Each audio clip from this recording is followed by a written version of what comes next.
Welcome back to another how-to. Today we are going to be doing a thing. Now, by the thing, I mean we're going to be learning how to do the like triggers that most that are really important to make a good level. So let's start off with move.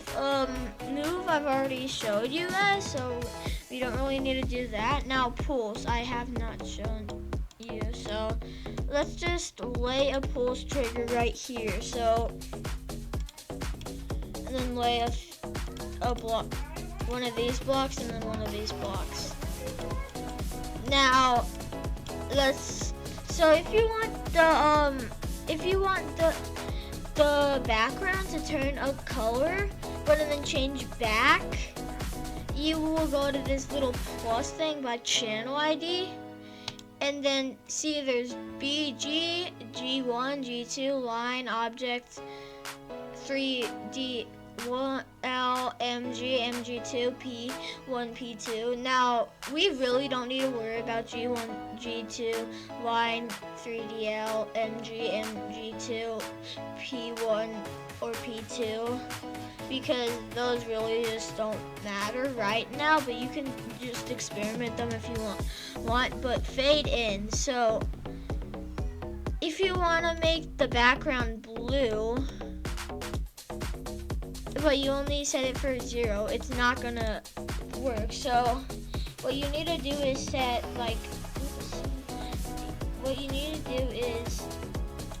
this to 10, and then this to 20, and then this to 10. Now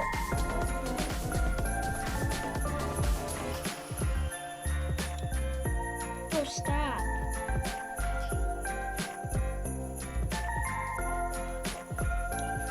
Now what that would do is, you see this little line right there? That is how long it's gonna be blue for. So, see now, if you think, well, it fades out a little too fast, then you can just make fade out a little longer. Now the thing is longer and it fades out a little better, but if you still think, fade in is a little fast, then you can make fade it to 30, and then voila. And if you want a fast thing, just do 0.5 and that stuff. But if you want to make a object pulse, so let's say that we want to make this object pulse black. Then we will set this to group. So we will select this and then go to edit object and then push that button, and then that'll make it group 1 on detail color. Now we go back to our pulse thing, and you see right by this channel ID, we are going to click this little arrow icon, and then that will make it so that it's 1. Now, see how it doesn't pulse, oh yeah, I still need to add that to black. It doesn't pulse the beat background anymore. It pulses this tiny block. See, and now if you want to make it longer stuff, just do the stuff that I said a few minutes ago. Now let's move on to another trigger. So you don't really need to use stop that much, so we're just gonna skip that. Alpha. Okay, so alpha really isn't used that much anymore since RobTop made something where you could just go into the edit group and then edit edit object and then go to extra and then hide the block. But that's not what we're gonna be doing today, because the alpha has a lot more uses than that. So if you go to extra and then go to hide, it'll hide it forever. But if you want it to come let's say this cube. Okay, let's say this cube. You want it to disappear and then to come back up. So we're gonna make this, and then if you wanna make it disappear at the very beginning, do fade time to 0, and then do opacity to 0, and then whenever you want it to pop back up, just place the alpha trigger back there. Oh shoot. Don't do that. Actually, you need to go into edit group, and then you need to go to next free, and then add your group ID like that, and then you need to by the group ID you need to press that button, and then now it'll be invisible. Right now, whenever you want it to come back up, just copy and paste it, and then click edit object, and then make it that. So now, what the? So now, see? It comes back up. Now, that's really all the alpha trigger is used for. Now, so the toggle group is basically an exact alpha. It's basically just the alpha trigger, but it has a different use. So when you alpha off an object, you can see that, hold on, let me just do this real quick. So you see that little red square? That's the hitbox. That's where you die to. Now, you can see that when I alpha it off, that hit, what the signal?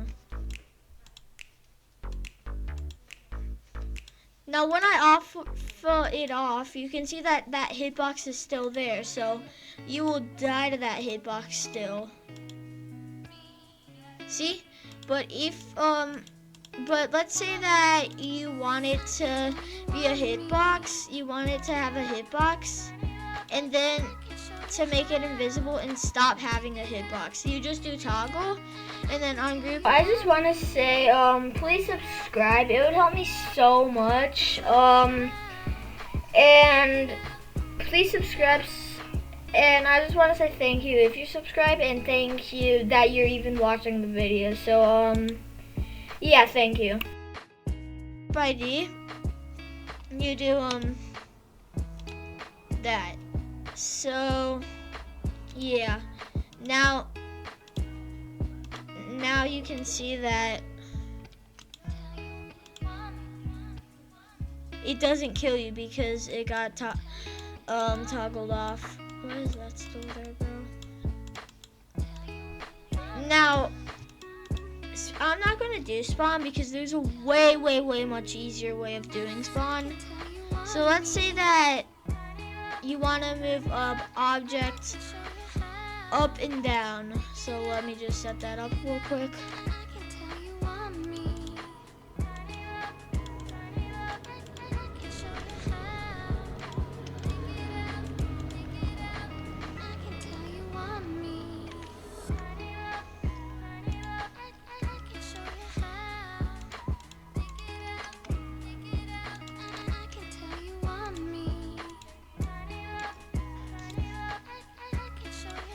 Now, spawn is not what you think. You might think, oh, it just spawns a thing in, right?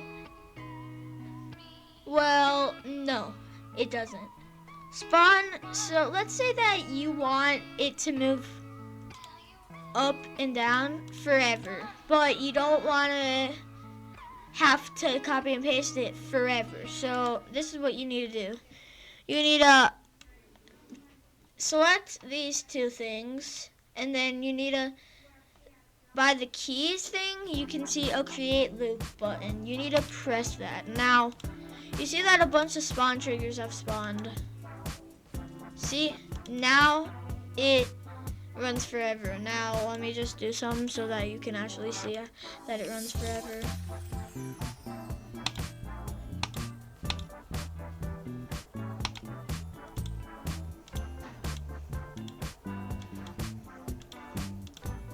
See, it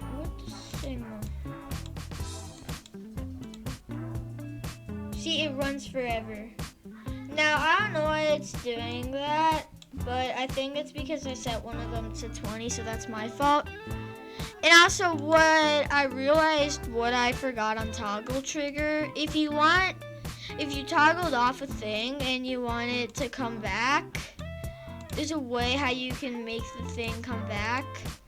I'm pretty sure you just like do active group, yeah. So if you want it to come back, you just do active group. But anyways, now we are on to rotate. Now rotate is like cool, I guess. So what we're gonna need to do is do like this so that you can actually see that it's rotating. Anyways, this is going to be set to 1. And then, so this is going to,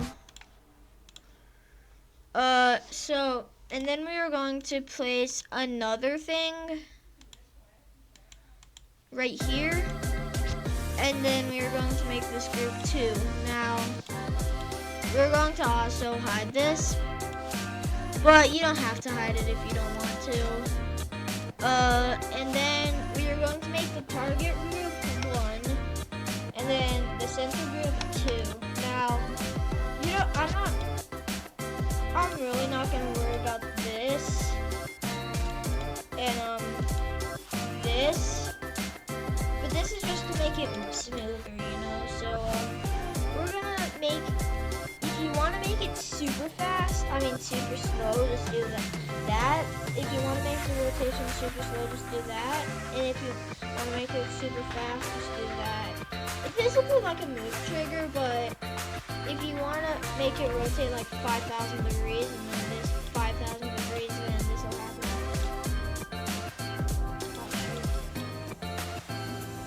So let's just copy and paste that. See? Now it's rotating. Now this can be used for a lot, but that's basically the main thing of it. And then let's see what we got next.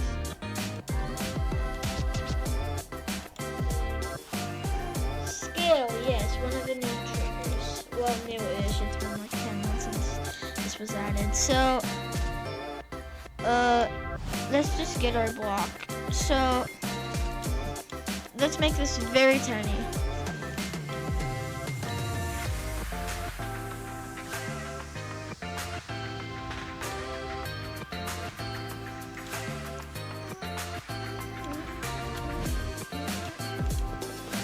And let's say that you want it to be tiny, but then really big.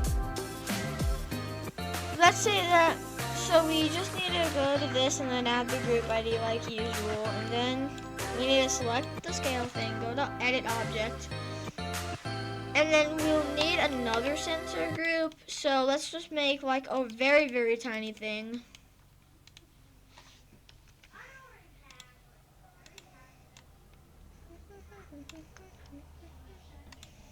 And then I don't really want to hide this because you barely can't even see it.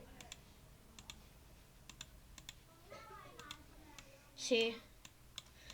But we're going to go back to that and then go target group 1 and then center group 2. Now this is very much like the rotate thing, but not directly. So if you want to make it go to a rectangle, just do this and then it'll go to a long rectangle. And duration is how long you want it to be. So if I want it to be super fast, just do that.